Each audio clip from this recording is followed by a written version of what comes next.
Hello, I'm Brandon Martini, a commercial pilot and flight instructor. And I'm Carson Vasquez. I'm a private pilot. And you're listening to the Aviation Mentors podcast, sponsored by Stratus Financial. So buckle up, because the Aviation Mentors are taking off. Today we want to talk about one of the most popular, if not the most common aircraft that we fly in general aviation, Cessnas. Cessna has been making airplanes since 1927 and have been producing some of their lines for over 60 years. Some people that aren't as familiar with Cessnas may only know them for the most common airplane, the Cessna 172. It's one that I've trained on quite a bit, and I've trained a lot of students on. But they actually make a ton of different airplanes, big, small, everything in between. And we're actually going to touch on a bunch of the Nosewheel models that they make today. Yeah, I feel like we should start off with some of the ones we see the most, the single engine models.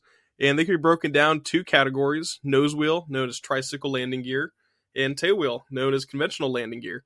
And I'm just going to list them all before we get into them. So some of their Nosewheel planes include the Cessna 150, 152, 162, 172, 175, 177, 205, 206, 207, and 208. Yeah, that's quite a few different models, and these are only their Nosewheel aircraft. There's a ton of other ones and jets and all sorts of things. But the 150 and 152 are really popular training airplanes with their single engine and two-seat configuration. Over 7,500 152s were produced. What's really crazy about that is almost 24,000 Cessna 150s were made, which makes it actually the fifth most produced aircraft ever in all of history. And I have a kind of a funny story about a 150, 152. I don't remember which one it was in, but I think it was a 152. And this flight school that I knew out of San Bernardino, they asked me to fly an airplane for them. It got stuck in Riverside, and they didn't have anybody to fly it over to Chino for some reason. Maybe it was getting maintenance or something. But it was the first time I ever flew a 152, and I figured it's just a smaller 172, right? Well, I take off, and all of a sudden the door pops open and the window pops open, and I'm just thinking, what just happened? And I guess it needed maintenance on that, obviously.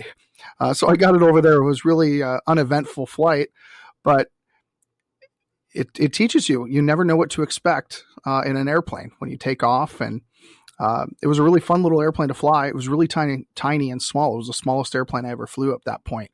And I'm glad I was by myself, because I'm not a small guy, and that is a very, very small cockpit. That's for sure.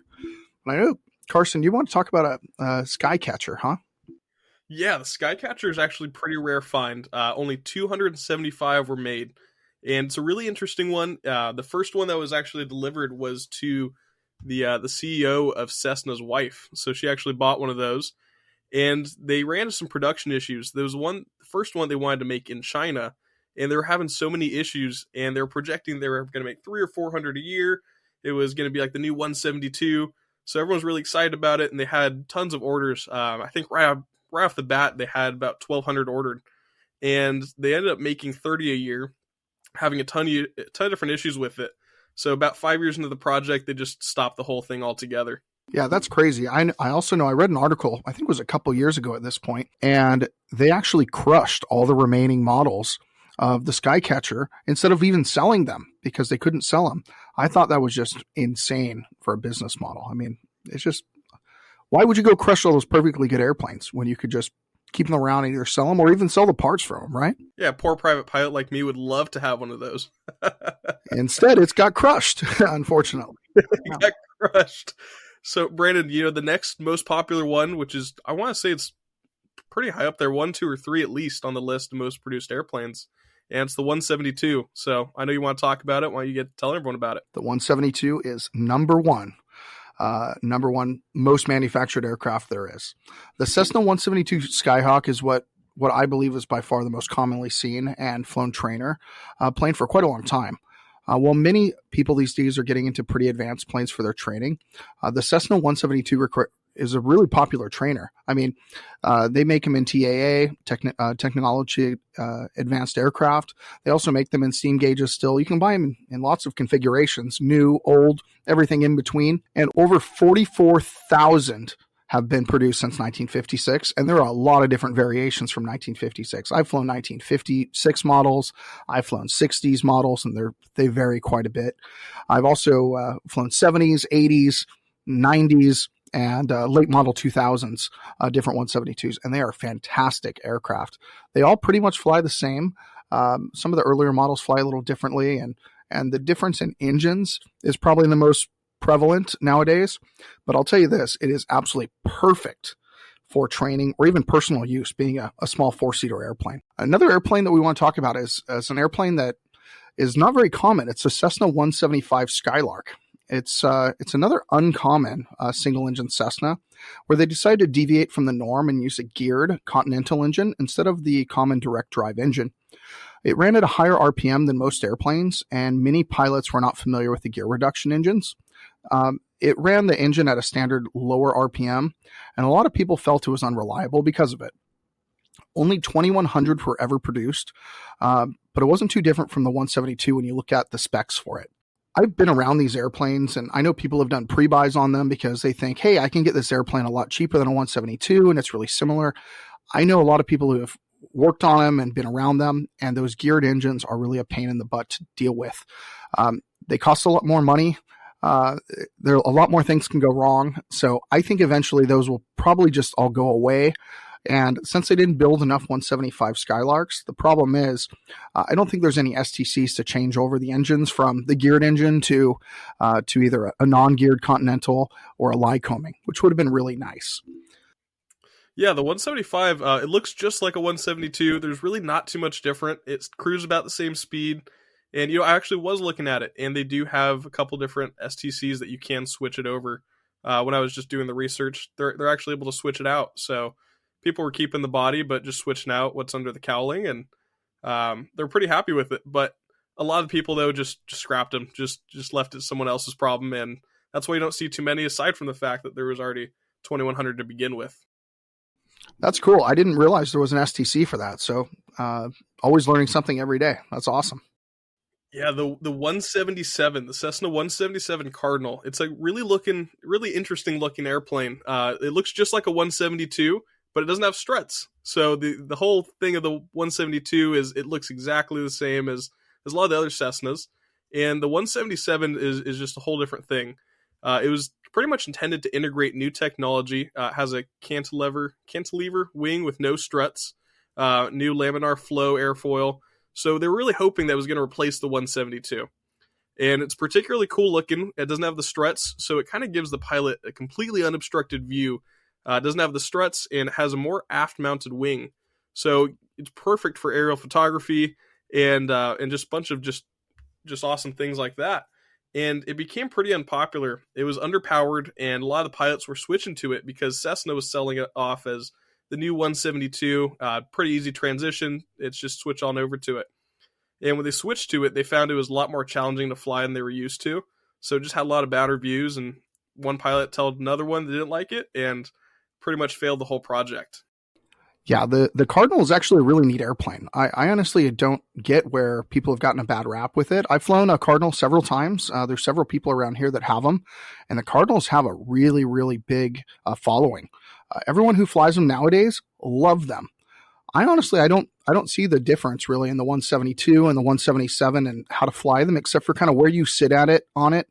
It just I like the airplane. It flies well. I do think it's a little too slow for my liking. If you're going to go step into a different type of airplane, I would want something a little faster. But other than that, I mean, it's a beautiful looking airplane. I don't know why it wasn't so popular back in the day, but I sure do like it now. And if you ever want to go step up to a different type of aircraft, you could also step up to a 182. And I would say it's probably a really common airplane that people buy as their first airplane, because a lot of people want a little bit more power, go a little faster, a little bit more complex. So they'll go for a Cessna 182. And it flies like a big 172. It just flies heavier. You got to use a lot more trim in that airplane for sure. Some 182s I've flown, you actually run out of trim on short final for you to get to the perfect airspeed for landing. It's a pretty neat airplane, and it's one of my favorites. I've bought and sold several of them, and I've got several friends that have 182s, and I even fly and tow some gliders with a 182, believe it or not, out in Hemet.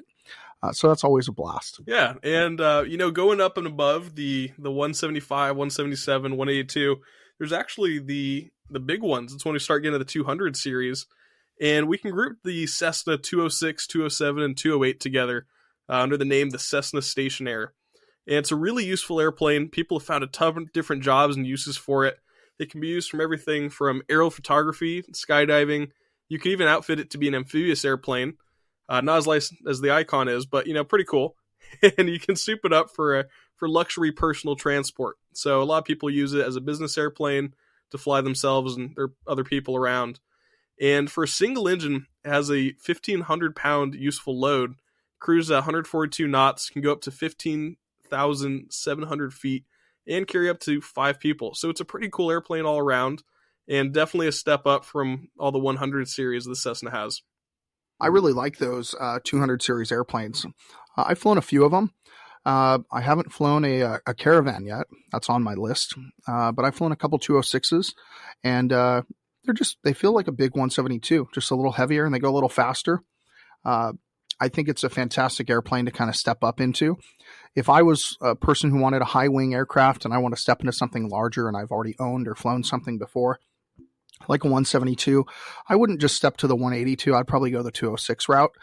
It just holds a lot more weight, goes a lot faster. Fantastic aircraft. Yeah, I've flown in a bunch of different ones. I've flown old 182s and I've flown 2018 182.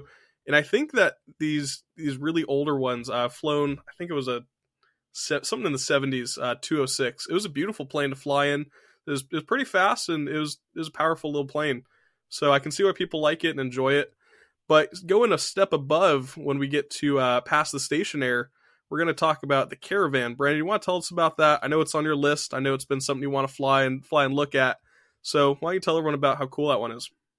The Caravan is a workhorse for many companies, being used for flight training, commuter airlines, air cargo, and really everything in between. With some countries like Iraq and Lebanon even using them for their military, and I can attest there's other countries that use it for their military as well, or transport aircrafts. It can even have 1 or 2 pilots. It can carry 9 to 13 people, have a 3,300-pound useful load, all while cruising at 180 knots. So it may not be the fastest aircraft around, but it can definitely hold a bunch of weight, and it can transport a lot of people. I know I've had some friends that have left and went over to airlines and commuter airlines, a lot of them in Hawaii. I know one of my friends, Louis, and I'm sure he'll be on the podcast one day. He actually went to go fly Caravans in Hawaii, and that was a really, really neat experience for him. And I know another pilot's been flying Caravans, and that was actually a previous person we've had on the podcast, Chris Cirillo. He really loved that airplane, and he told me a bunch of awesome things when he worked at FedEx flying that thing around. Yeah, FedEx flies a lot of those. They fly them out of Ontario, I think, usually, and I've seen a bunch of their Grand Caravans coming out of there, and it's a pretty cool plane. Definitely want to fly it. And going into my flight training, I knew exactly one airplane. I knew the Cessna 172, and I had no idea Cessna had just such a wide array of aircraft with a million different uses. And while we only discussed Cessna's single-engine nose wheels today, join us next time for part 2 as we discuss Cessna's tailwheel lineup and Cessna's multi-engine models as well. Now you're talking my language, Carson. I cannot wait to talk about multis and tailwheels alike. Those are some of my favorite types of airplanes. So I'm looking forward to that next one when we put out that podcast. If you'd like to reach out to either one of us, you can reach us at Twitter or Instagram. You can reach me at Mr. Martini Guy. You can reach Carson at Carson_AV17. And as a wrap up for the day, remember, we're here to guide you in your aviation journey. So fly safe and enjoy the ride. Thanks, guys.